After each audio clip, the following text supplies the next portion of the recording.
Assalamualaikum warahmatullahi wabarakatuh. Dalam video pembelajaran kali ini, saya akan membahas tentang mata kuliah yang berjudul Digital Business dengan dosen pengampu yaitu Ibu Cynthia Anissa Rahman, Putri SPD MPDE.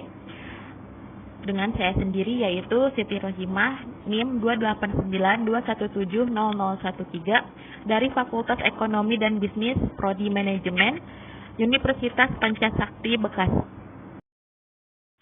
Pokok pembahasan yaitu pada topik 5. Yang pertama yaitu perubahan lingkungan bisnis dan definisinya. Lingkungan bisnis adalah nilai keseluruhan dari individu, institusi, maupun kekuatan lain yang berasal dari luar kontrol perusahaan. Tapi perusahaan masih bisa bergantung pada mereka karena mereka sudah mampu mempengaruhi performa perusahaan dan keberlanjutan perusahaan. Perubahan lingkungan bisnis akan terjadi setiap saat, umumnya berupa gerak perubahan dari salah satu atau gabungan faktor-faktor lingkungan luar perusahaan, baik pada skala nasional, regional maupun global. Bagian dari dampak yang mereka timbulkan banyak terbukti telah mempengaruhi datangnya berbagai kesempatan usaha atau business opportunities. Kemudian ada 5 langkah yang harus dilakukan dalam menghadapi perubahan bisnis, yaitu 1. Meningkatkan kualitas SDM. Dengan meningkatkan kualitas SDM, bisnis yang dijalankan bisa survive dari persaingan yang sangat ketat dengan cara memberikan pelatihan, pengetahuan tentang teknologi saat ini, dan juga dengan meningkatkan kualitas diri sendiri sebagai pemimpin di suatu bisnis. Lalu yang kedua yaitu responsif. Cepat tanggap dan responsif terhadap perubahan yang terjadi dapat dihadapi jika memiliki SDM yang berkualitas. Ketelitian dalam melihat peluang baru, kecepatan dalam menangani keluhan konsumen, tanggap terhadap serangan kompetitor membutuhkan strategi yang ampuh untuk menghadapinya. Lalu yang ketiga yaitu upgrade teknologi. Karena perkembangan dan pertumbuhan teknologi yang sangat cepat, maka kita harus bisa mengembangkan teknologi yang mendukung usaha kita dengan cara mengganti teknologi yang baru. Dengan cara mengganti teknologi yang lama dengan teknologi yang baru, sehingga dapat menghasilkan produk yang lebih berkualitas untuk dapat bersaing dengan kompetitor. Lalu yang keempat yaitu meningkatkan akses informasi. Informasi merupakan sesuatu yang penting saat ini, sehingga kita harus bisa mengembangkan sumber informasi yang kita dapat bukan hanya dari televisi, radio, atau surat kabar, tetapi juga melalui internet, sosial media untuk mendapatkan informasi yang lebih banyak dan juga dengan mengembangkan sumber informasi, maka pengetahuan dan wawasan kita juga ikut bertambah. Lalu yang terakhir yaitu yang kelima, evaluasi pencapaian target. Diperlukan adanya evaluasi untuk mengetahui bagaimana perkembangan bisnis yang sudah kita jalani, apakah sudah baik atau masih ada kekurangan yang ada di dalam bisnis kita. Pembahasan selanjutnya yaitu komponen lingkungan. Terdiri dari lingkungan internal dan lingkungan eksternal. Pengertian lingkungan internal. Lingkungan ini mencakup semua faktor yang berada dalam kendali perusahaan. Di dalam lingkungan internal, terdapat faktor-faktor yang relatif dapat diprediksi dan dapat dikerjakan oleh perusahaan untuk menghilangkan kekuatan yang berdampak negatif pada operasinya. Sedangkan pengertian dari lingkungan eksternal adalah mencakup semua faktor yang ada di luar kendali perusahaan. Jadi, mereka cenderung tidak dapat diprediksi karena perusahaan tidak mungkin mengontrol atau memprediksi perubahan di dalamnya. Sifatnya yang tidak dapat diprediksi berpotensi menjadi penghambat pertumbuhan perusahaan atau meningkatkan kinerja perusahaan secara tiba-tiba.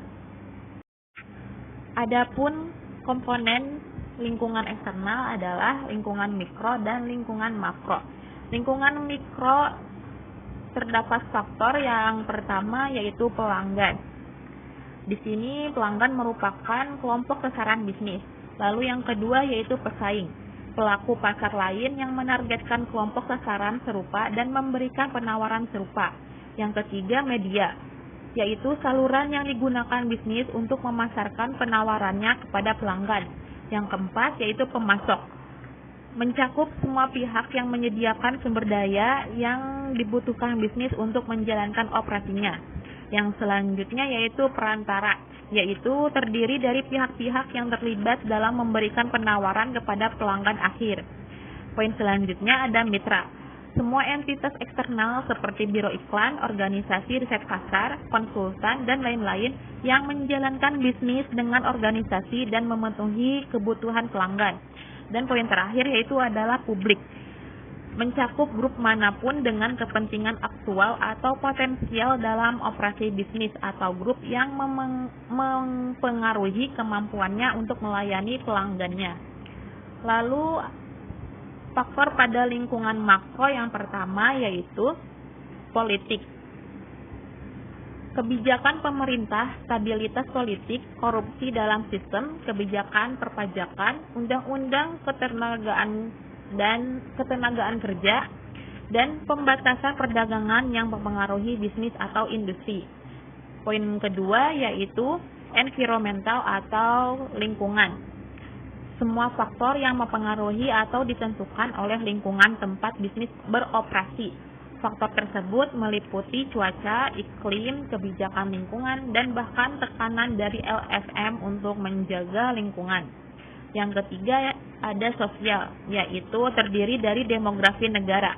Mereka termasuk tingkat pertumbuhan penduduk, distribusi usia, sikap karir, kesadaran kesehatan, dan lain-lain. Poin yang keempat yaitu teknologi, yaitu berkaitan dengan inovasi dalam teknologi yang mempengaruhi operasi bisnis. Ini mengacu pada otomatisasi kegiatan penelitian dan pengembangan, kesadaran teknologi, serta dan lain sebagainya.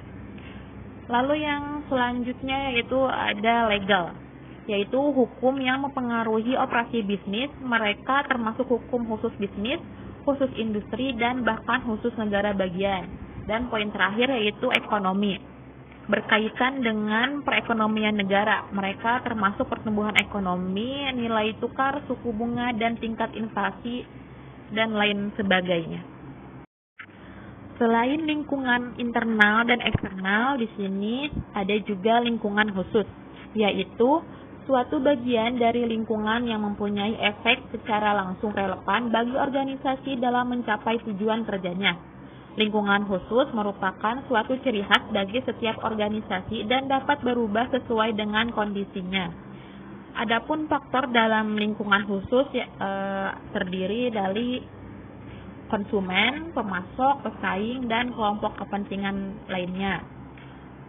Lingkungan khusus dapat mempengaruhi organisasi untuk berubah. Contohnya, teknologi komputer saat ini memungkinkan orang untuk memperoleh, menyimpan, mengkoordinasikan, dan mentransfer informasi dalam jumlah besar dimanapun dia berada.